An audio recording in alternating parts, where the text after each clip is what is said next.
Bonjour et bienvenue au sein de l'École des hautes études commerciales. Je suis Selima Etmziane, docteur en sciences de gestion et maître de conférence à l'École des hautes études commerciales.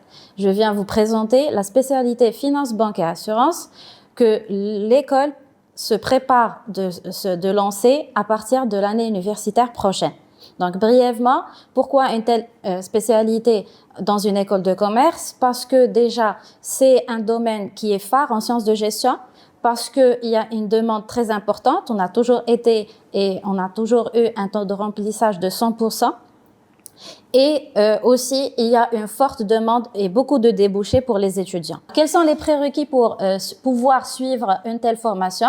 Il faudrait que l'étudiant ait quand même une aisance avec les chiffres. Il faudrait qu'il ait des connaissances basiques en termes d'outils informatiques, logiciels, etc. Et il faudrait aussi, de préférence, qu'il maîtrise les langues, à savoir l'anglais. Le contenu de cette formation, il va s'étaler sur 4 semestres. Ces 4 semestres sont je dirais, appuyé par des stages en entreprise. Donc, l'étudiant aura un stage en entreprise à la fin du 2e semestre, qui est un stage d'insertion ou bien d'imprégnation dans le monde de l'entreprise, et un 2e stage qui va se faire à la fin du 4e semestre, qui est le stage du projet de fin d'études. Le contenu de la formation, il va s'étaler en plusieurs unités d'enseignement, à savoir l'unité fondamentale, l'unité méthodologique, l'unité découverte et l'unité transversale.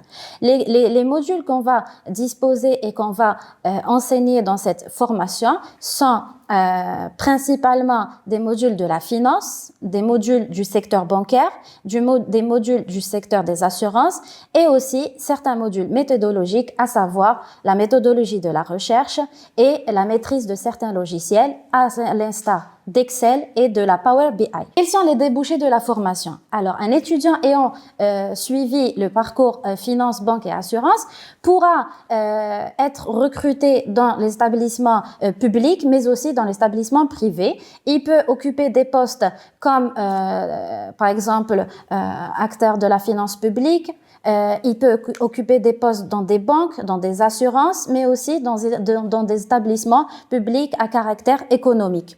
Aussi, l'étudiant ayant fait cette formation, il peut être recruté par des fonds d'investissement en sa qualité de gérant de portefeuille, en sa qualité d'analyste financier. Donc, il y a beaucoup de débouchés à l'issue de cette formation. Si vous voulez plus de détails et de retours, vous n'avez qu'à solliciter les alumni de l'école que vous pouvez retrouver sur LinkedIn ou sur les différents réseaux sociaux de l'école.